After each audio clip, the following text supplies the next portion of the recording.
ओम श्री मात्रे नमः।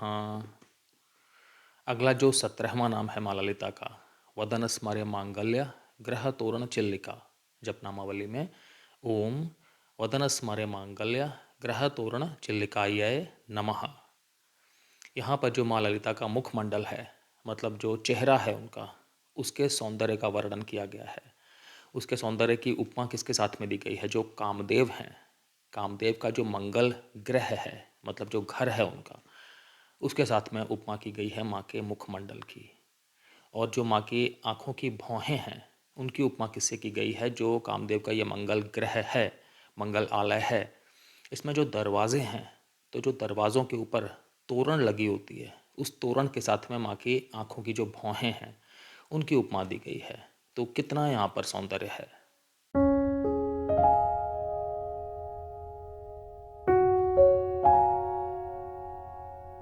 यहाँ पर ध्यान देने वाली बात यह भी है कि जो भगवान कामदेव हैं, उनका जो ग्रह है उसे मंगल ग्रह कहा गया है। और क्यों ना हो, जब ग्रह की रचना ही माँ ललिता के मुखमंडल को ध्यान में रख करके की गई है, तो मंगल ग्रह तो वो होगा ही, क्योंकि माँ तो स्वयं मंगल है, माँ तो स्वयं मंगल दायिनी है। माँ का जो मुखमंडल है, तो आप समझिए कि वो तो श्री महाकामेश्वर के हृदय में निवास करती हैं। तो उस मुखमंडल में तो कितनी ज़्यादा मंगल छवि होगी। जब भक्त कभी माँ ललिता के मुखमंडल का ध्यान करेंगे, वहाँ पर अपना मेडिटेशन करेंगे, एक तरह से जप करते हुए ध्यान करेंगे, तो सब मंगल ही तो होगा। अगला जो 18वां नाम है देवी माँ का, वो है वक्त्र लक्ष्मी परिवाह चलन्मी नाभ लोचना। जपनामावली में ओम वक्त्र लक्ष्मी परिवाह चलन्मी नाभ लोचनाय नमः। अब यहाँ पर जो माँ का मुखमंडल है, वो उसकी तुलना की गई है एक प्रवाहित नदी के साथ में।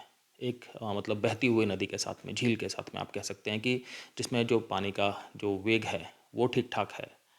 तो ये अपने आप में ऑस्पिशियसनेस बताता है, वैभव का प्रतीक है। और इसमें जो माँ की आँखें हैं, वो उस प्रवाहित नदी में जो जो मछलियाँ होती हैं, उन मछलियों के समान है माता की आँखें। तो अब यहाँ पर क्या बात जो है कहने वाली है कि जो माँ हैं, ये अपनी आँखों से ही अपने भक्तों का पोषण कर देती हैं। जैसे कि सामान्य जो माताएं होती हैं, उन्हें अपने शिशु का पोषण करने के लिए शिशु को उठाना होता है, उसे स्तनपान कराएंगे या उसे खिलाएंगे, जिस तरह से भी उसका ध्यान रखेंगे। लेकिन माता अपनी करुणामयी चितवन से ही अपने भक्तों को देख करके ही उनका हर प्रकार से संरक्षण भी कर देती हैं, उनका हर प्रकार से पोषण भी कर देती हैं। तो माता के जो नेत्र हैं, ये भक्तों को ना सिर्फ पोषित करेंगे, ना सिर्फ संरक्षित करेंगे, ये भक्तों को जो ज्ञान के अमृत हैं वो भी प्रदान करेंगे। मतलब ज्ञान अमृत का स्तोत्र भी हैं माता के नेत्र। और जब भक्त को माता की एक तरह से कृपा दृष्टि मिलेगी, तो फिर भक्त को परम ज्ञान भी मिलेगा, अविद्या भी हटेगी। तो इस तरह से भी माँ का ध्यान करना है, माँ के नेत्रों का ध्यान करना है, कि ये अपने आप में ज्ञान अमृत का भी स्तोत्र हैं। इसीलिए मीनाक्षी भी कहते हैं, मीन लोचना भी कहते हैं। जिस तरह से नदी में जो मछलियां हैं वो तीव्र गति से चलायमान रहती हैं, हमेशा तैरती रहती हैं, उसी तरह से माँ के नेत्र भी हैं, ये हमेशा चलायमान रहते हैं। क्योंकि इन्हें पूरे ब्रह्मांड को देखना है ना, इन्हें पूरे ब्रह्मांड का पोषण करना है ना, इसलिए ब्रह्मांड में जहाँ जहाँ पर भी इनके भक्त हैं, सबको देखती हैं, सबकी परेशानियों की सुध बुध लेती हैं और सब पर अपना आशीर्वाद बरसाती हैं। जिस तरह से जो एक मछली है वो सिर्फ अपनी नेत्र से, सिर्फ अपने दृष्टिपात से ही अपने अंडों को मतलब जीवित कर देती है, उन्हें पोषित कर देती है, उसी प्रकार से देवी माता भी अपने नेत्रों से, अपने सिर्फ देखने से ही अपने भक्तों के अंदर में हर तरह की जीवंतता पैदा कर देती हैं, उन्हें पोषित कर देती हैं। तो यहाँ पर मन में इसी भावना का ध्यान करना है कि जो माँ का मुखमंडल है, ये शोभाओं का स्तोत्र है, ये वैभव का स्तोत्र है।